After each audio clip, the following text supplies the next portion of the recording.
Hey guys, welcome back to Tough Love with Dr. John O'Connor. Today's topic is going to be from nightclub scene to healthcare professional.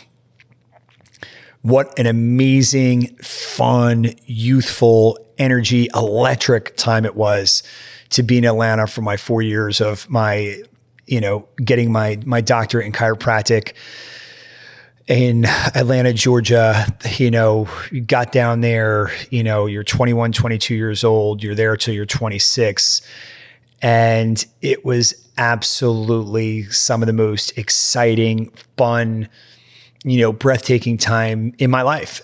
And when I first got down there, the nightclub life was, above my head. It was so expensive. It was such a different scene from being in, Jenkinson's and Bar A and Tides and all the New Jersey spots. This was a city. It was, I think back then they used to call it a flyover state. So many people came there to work. The pro athletes and the entertainment people were there. I mean, it was normal to be in Phipps or Lenox Mall and see Elton John and Mike Tyson and Lennox Lewis and celebrity beyond rappers. Diddy was down there all the time. T.I., Jermaine Dupri. I mean, it was just ridiculous, the amount of celebrities. And for me, growing up in the basketball hip hop culture, I loved hip hop. So I absolutely loved being down there. And Atlanta, was booty shaking music. I had not seen that before. And, it was funny. It was bass. It was slower. And I first started bar backing in a club that was nothing about that. It was like rave trance, but these guys paid me ridiculously well. I was in great shape at the time. The bar basically was, you were in jeans, a black belt, black sneakers, no shirt, and a bandana on your head. I was like, perfect, I could do this. And I'll never forget it. I think I had, at that time, it was like flip phones, and the night was getting, it was kind of slow, and the guy was like, hey, you get a break or whatever. I remember going outside, calling my dad and telling him, hey, got a job at a bar, going to be bartending, bar backing, training to bartend and whatnot. He's like, all right, be safe, have fun. Hang up the phone, go back in, and right around 11:30, 12 o'clock, this place came alive. And this is what I knew for sure for the next 4 years. I am going to, just become this scene. Literally a new DJ came on, and I'm going to say without exaggeration, 50 half naked, stunning females come in and just start dancing all over each other. And I was laughing my face off because I just never seen anything like this before. And I'm like, okay, I have died and gone to heaven. This is a great job, and I'm never leaving. But all kidding aside, that job, was a lot, and it was a little crazy. It was a heavy drug scene. I wanted to get into a different scene. So I started working for this restaurant and entertainment group, and the place was a membership club, very similar to La Maltz or something like that. That's here in New Jersey. That my buddy Sarab owns. It's super ultra exclusive. And I got to work the velvet rope and work the door. And, they loved it. All of us, I think that worked the door, we're all graduate students. Everybody were college degree and former college athletes. And so we could carry ourselves and we're well spoken. And, you got to basically be the gatekeeper of who you allowed in. Of course, the owners were very selective. There was a list and people had their memberships, et cetera. And it was a very, very cool scene. On any given night, you could have anybody from Brian McKnight coming in to Jermaine Dupri. I mean, one night, I think Andy Roddick, tennis star, and Mandy Moore came in. And then all of a sudden, Janet Jackson walked in with Jermaine Dupri, and it was just wild, celebrity upon celebrity. There was an event down there, and I'll never forget it. A young Tiger Woods comes in with his entire security entourage, and we're relatively close to the same age. And I think he just got done playing college golf or whatever, and he hit the pro scene, and he was iconic already. And I mean, there were crazy amount of athletes down there. And his security team was like, you thought a prince was coming in. So, loving that scene. And then from there, I remember I just wanted more. I felt like I could create it. And I started talking to one of the owners or the manager at the time. And he was a super cool guy. He was like, listen, we're slow on Sundays. If you want to give it a go and you want to throw a promotion event, throw an event. And I, at that time, had met a clothing fashion store guy that owned in Atlanta in these exclusive malls. This kid, Todd, he had owned a Versace Dolce & Gabbana store. And I said, all right, I'm thinking, girls, women sell. Let's do a high-end fashion show and tie it with a movie opening. And it was my first event. And I believe, dating myself, we did the opening night to Mission Impossible and a fashion show in conjunction. And it was an absolute, bomb party. It was packed. And that was kind of the beginning of my company. And I believe the company was called Enigma Productions. And I was super proud of it, right? I mean, here I am, this kid, from New Jersey, not a huge personality, a little shy and timid if you really knew me. And I had to get out of my comfort zone and negotiate with hustlers that own bars and develop this, John O'Connor. And that's why I think I took Enigma, because, I looked at like that mysterious definition that I had to be this man of mystery, so to speak, because the face forward guy at that time was a little goofy, a little insecure. Regardless of what I looked like athletically, I wasn't the person that was going to jump front and center, and I had to become that person. And, I created that image like the Matrix. I was always blacked out in, at that time it was the black trench coat with the skin tight black shirt and, suits and crazy shoes. And it was a really fun, high fashion time. And that really was, for me, something that I'd always be so thankful to say, hey, came and did that. And, that 4 years flew by. And then, simultaneously, my girlfriend at the time, was now my wife, was cheering for the Atlanta Falcons. And, so it was always awesome to host an event and have 20 to 30 NFL cheerleaders rolling in to any event. It always made the party an instant success to all the young Southern boys rolling into this place and seeing all these beautiful ladies in there dancing and having a great time. And then the world kind of stopped. 9/11 happens, and all of a sudden partying just wasn't as fun, right? The world was a different place, and public safety and everything like that was, global travel, everything was different.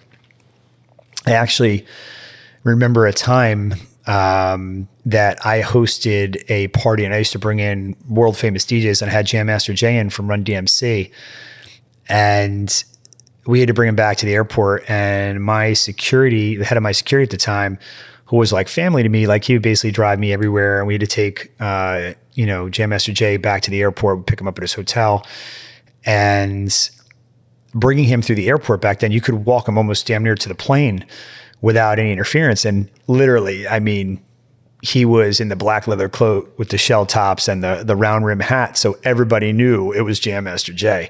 So that in itself was super fun, because it was amazing the attention he got. But, a year later, you wouldn't have got 5 feet because of this heightened security after 9/11.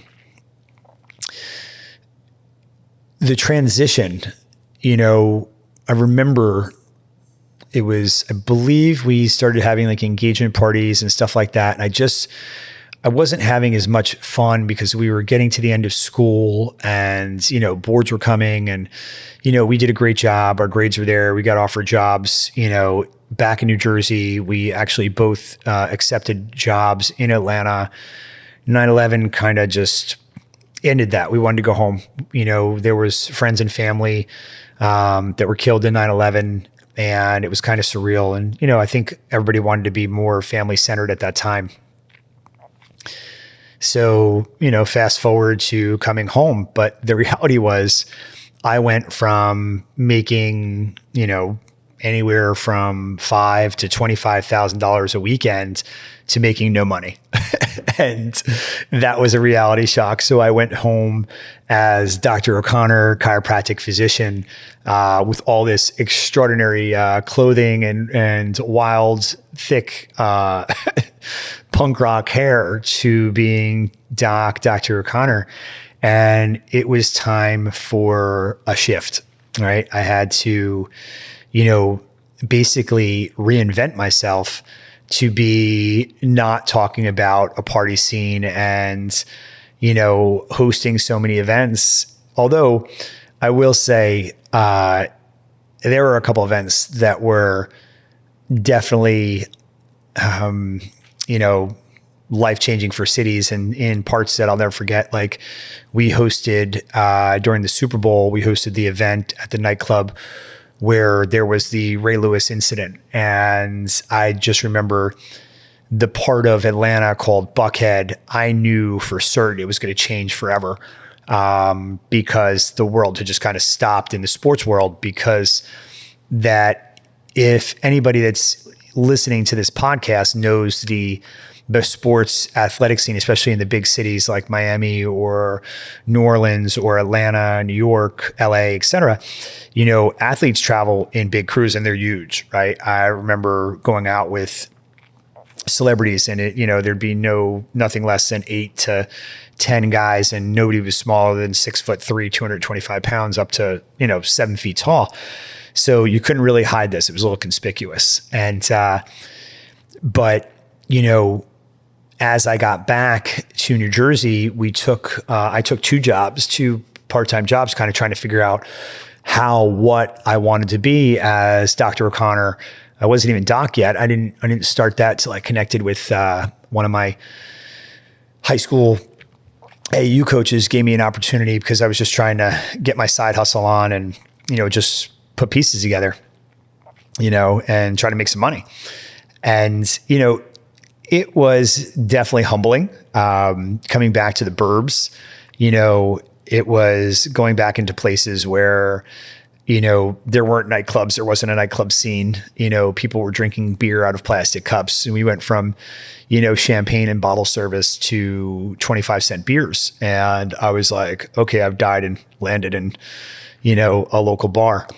But, got used to it again. It started to become fun again. But with that came the evolution of letting that time period go. And more, the kids that were around me using the story more as I knew it was time, right? I remember looking at guys that were 35, 40 years old. And to me at that time, being 25, 26 years old, they looked like they were 100. And I was intrigued by, how they were doing it and be able to stay up all night. But at the same time, I was going to school to be a health and wellness practitioner, chiropractor. I really wanted to be like the best at that. And I knew that you can't do both. And I think one of the cliche lines that my father would always say is, you can't burn the candle at both ends. Something's got to give. And so I knew that for me, my better days were going to be ahead of me. I just had to get past that first year or two of being broke, reestablishing myself, and creating that version of Dr. O'Connor and what that entails, and Dr. Horowitz, of course, and, creating that practice that we envisioned. So again, that first year, probably the first 2 or 3 years, were all about joining everything, going to every gym we can go to, playing on every softball team, playing pickup basketball, playing men's league, rec basketball, whatever we could to get out there and just make an impact, meet people, and talk healthcare, talk wellness, talk exercise, talk anything we could to get people through the door. And you know what? It taught me a lot about myself. It taught me that probably the biggest thing about today's topic is the ability to adapt, right? And then also taking a step backwards to take 5 steps forward. And so even though, leaving a city and an awesome apartment life and then coming back to living with family and whatnot, it was definitely something that I would say I wouldn't change for anything. I got to help so many people. I got to share stories of my youth and then the energy of the nightclub business, or, something I always thought was super cool was attending an NFL game on a Sunday and going when, Jessica was warming up on the field with the other NFL cheerleaders. I was so proud to see her out there. I thought that was the coolest thing for them to be out there and, be on all the corners of the sideline, and then they'd be warming up in the end zones and whatnot. And it was impressive. It was a feat. There's something to be able to dance in a club. There's something to be able to, dance in a ballroom. There's another thing to perform in front of, 30, 40, 50,000 people. So I was always impressed with that fearlessness. And so I thought that was a cool part of history there. But again, coming back to New Jersey, the professional career and the evolution of that was something that I thought was, it was a challenge. I had to, what I did at that time was I had to kind of soul search. So I found myself becoming friends with a lot of guys at that time that are my age now that were super successful. They were willing to talk to me, and they could tell that I was a sponge. I wanted to know what they did, what mistakes they made, what successes they made, how they became successful. And the one thing back then, dating ourselves, it wasn't cell phones, iPhones, it was Blackberries and Rolodexes.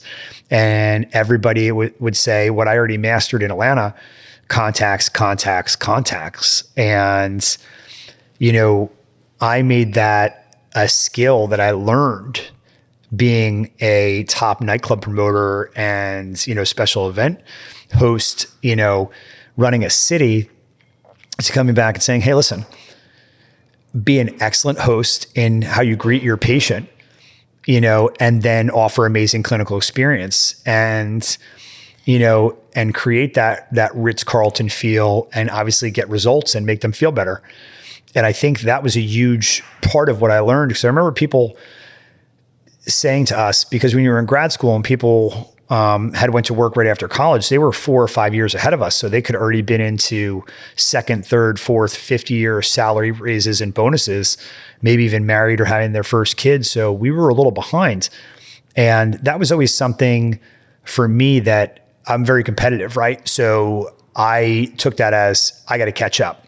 And to this day, that's something that keeps me going. I'm competitive as hell. And, now I look at it as I am thankful and grateful to see friends and, acquaintances doing well. And I find myself, as a kid, I'd look at that and I think I was more competitive and I would probably get a little angry.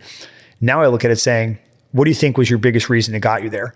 Some people are very honest. They say luck. And then some people say, I locked myself in a room 8 hours a day for 3 months coming up with this idea, and then worked my ass off for another year to get it there. And it finally started making money in the 2nd year. And I sold the company for $50 million, blah, blah, blah. And it made me realize that consistency, determination, hard work, being a visionary, and evolving. What worked 5 years ago is not going to work today, and what works today is not going to work 5 years from now.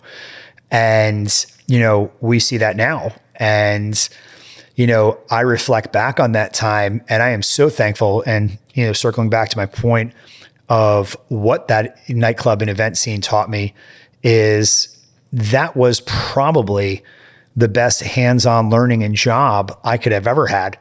Because whether I was dealing with celebrities, or I was dealing with public officials, or I was dealing with business owners, I had to be a chameleon and be able to shift, yet deliver the same message. And, I think at that young age, it taught me so many, invaluable skills that I keep with me to this day.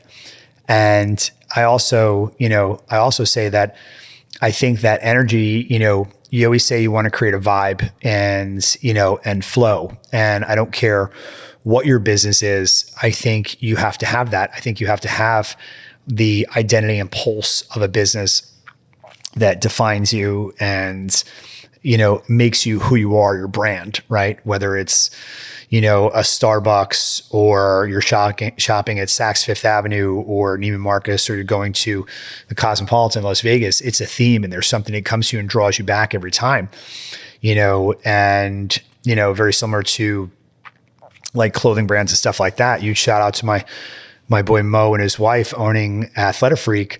They're big on what they say, creating a community and repping their gear right now. And, I have to say that, that's where I'm at in my career now. And again, starting back from the nightclub business, to the, Velocity 1.0 in a 800 to 1,000 square foot office. That was the first practice 20 plus years ago. Those were, the brick and mortar start to where we are today. And I would say this, what we learn, post-COVID, very much is almost like a start over to where we were when we first got back to Atlanta. And I remember a economics teacher once saying that you'll have 6 to 8 economic highs and lows. And at the end of the day, you want to finish on a high. And, coming out of COVID, going into COVID, we were definitely on a high. And then, whatever that length of time was, we took on a remarkable feat and built out one of the nicest facilities in the state of New Jersey with regards to being a physical medicine, chiropractic, physical therapy, sports performance center. And we didn't spare an expense, and with that being said, we did everything wrong or I did everything wrong because I wanted it. Right. And, and that's one thing, being impulsive and so many times being that aggressor and going after stuff and taking what I want has worked to my advantage. But in this case, looking back at it, it's just taught me really hard lessons.